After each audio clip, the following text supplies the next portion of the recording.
दोस्तों, मेरे YouTube channel पर मैं आपका स्वागत करता हूं और राष्ट्रपिता महात्मा गांधी जी की अमर कहानी अध्याय 128 और खंड 4 में आज हम प्रवेश करेंगे। तो पिछले अध्याय में ये चंपारण में जो आंदोलन चला रहे थे बापू नील की खेती के किसानों के लिए, तो उसमें उन्हें यह देखने में आया कि आंदोलन की सफलता के लिए वहाँ जो लोग थे उनमें शिक्षा का बहुत अभाव था।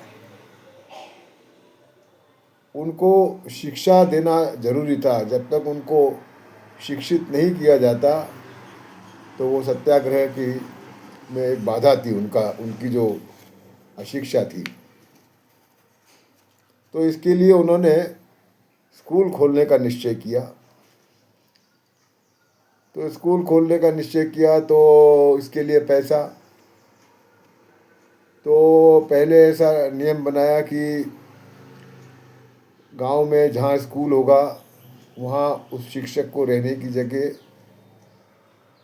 और भोजन वहाँ का नेता देगा और बाकी का खर्चा हम देंगे, ऐसा तय हुआ।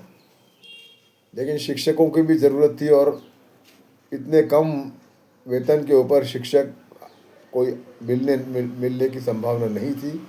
अतः मैंने मेरे मित्रों को और मेरी पत्नी कस्तूरबा जी गांधी उनको बुलाया और भी मित्रों की पत्नियां और ऐसे इस तरह के उन्होंने सारे नाम दिए हैं। और इसमें ब्रजकिशोर बाबू और राजेंद्र बाबू भी उनके साथ थे और उनके मित्र और अन्य मित्र भी उनके साथ थे, उनके सबके नाम दिए हैं। तो ये इस तरह से उन्होंने वहाँ ये शुरू किया। अब आगे का अध्याय, इसमें ग्राम प्रवेश का उन्होंने इसको शीर्षक दिया है।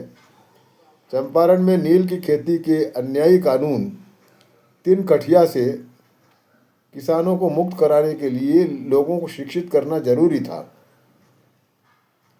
अतः बापू ने स्कूल खोले और अधिकतर स्कूलों में एक पुरुष और एक स्त्री की व्यवस्था की हुई थी और साफ सफाई की व्यवस्था भी उनके ही मार्फत होनी थी। स्त्रियों की मध्यस्थता से स्त्री वर्ग में प्रवेश करना था। दवाओं का काम एकदम सरल था। एरेंडेल, कोइनेल और एक मलहम हर स्कूल में रखा गया था। जीभ की जांच करने पर यदि जीभ गंदी हो और बद्धकोष्ठ या कॉन्स्टिपेशन की शिकायत हो तो एरेंडेल देना था। बुखार की तकलीफ के लिए पहले दिन एरेंडेल और दूसरे दिन कोइनेल देनी थी। और फोड़ा इत्यादि हो तो उसे साफ करके उस पर मलहम लगाना था। पेट में लेने की दवा और मलहम घर ले जाने की इजाज़त हम नहीं देते थे। और जोखिम या यदि कोई बीमारी समझ में नहीं आए और उसमें अगर जोखिम है तो ऐसे जो रोगी रुग्ण रहते थे उनको डॉक्टर देव के पास भेज दिया जाता था। और डॉक्टर देव हमेशा दौरे पे रहते थे और हर जगह जाते आते रहते थे। इस प्रकार की सुविधा का लाभ लोग बड़े पैमाने पर लेते थे। ज़्यादातर सामान्य बीमारियों को बड़े डॉक्टर को दिखाने की ज़रूरत नहीं पड़ती थी।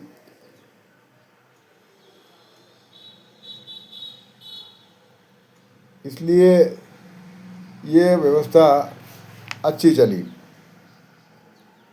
सफाई का काम कठिन था। लोग गंदगी साफ करने के लिए तैयार नहीं होते थे। जो लोग खेत में काम करते थे वो भी तैयार नहीं होते थे। लेकिन डॉक्टर देव हार मानने वाले नहीं थे। उन्होंने खुद और स्वयंसेवकों की मदद से एक गांव के रास्ते साफ किए और लोगों के आंगन से कचरा साफ कर दिया।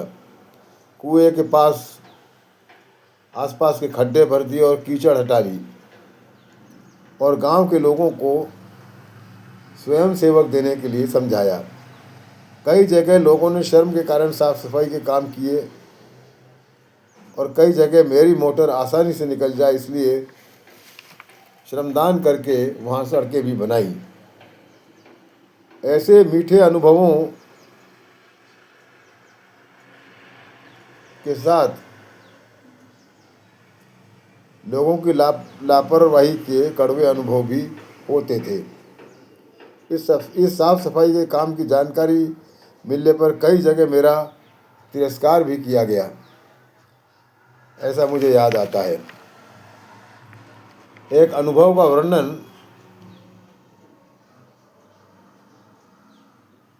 स्त्रियों की अनेक सभाओं में मैंने किया है, उसे यहाँ भी करना गलत नहीं होगा।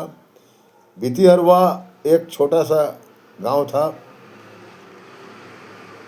वहाँ कई जगह स्त्रियों के कपड़े बहुत गंदे दिखे। उन स्त्रियों को कपड़े धोने के लिए समझाने की जवाबदारी मैंने कस्तूरबा को दी कि उसकी कस्तूरबा ने जब उन स्त्रियों से इस बारे में बात की तो एक जो स्त्री थी वो उसको अपने झोपड़े में ले गई और बोली, तुम देखो यहाँ कोई पेटी या अलमारी है क्या? कपड़े रखने के लिए मेरे पास जगह भी नहीं है और मेरे पास एक ही साड़ी है जो मैं पहनती हूँ। अब मैं उस साड़ी को कैसे धोऊं?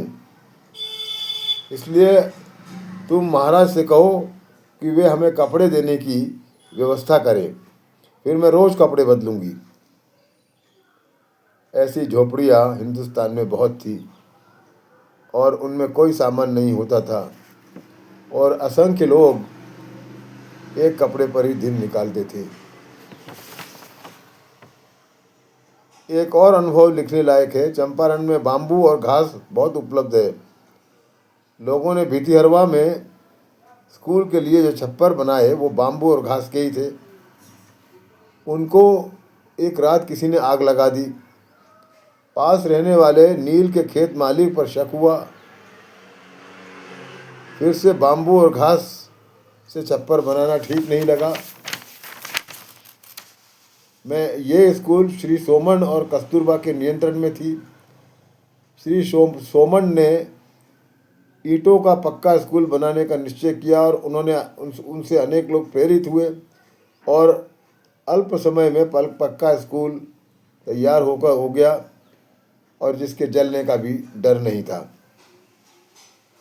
इस तरह के ग्राम सुधार, दवा और स्कूल इत्यादि के कामों से लोगों में स्वयं सेवकों के प्रति आदर बढ़ा और उनका अच्छा प्रभाव पड़ा। पर मुझे बताते हुए दुख होता है कि यह काम मेरी इच्छानुसार पूरा नहीं हुआ। जो स्वयंसेवक मिले थे वे सीमित कालावधि के लिए थे और नए मिलना कठिन था। बिहार में हमेशा के लिए काम लायक स्वयंसेवक नहीं मिले। चंपारण में मेरा काम हो ही रहा था कि दूसरा काम मेरे लिए तैयार था और उसने मुझे दूसरी तरफ खींच लिया। ऐसा होने पर भी 6 महीने तक किए हुए काम का प्रभाव और जड़ें फैली, जिसका परिणाम आज तक टिका हुआ है। और ये अध्याय यही समाप्त होता है। आपका बहुत बहुत धन्यवाद।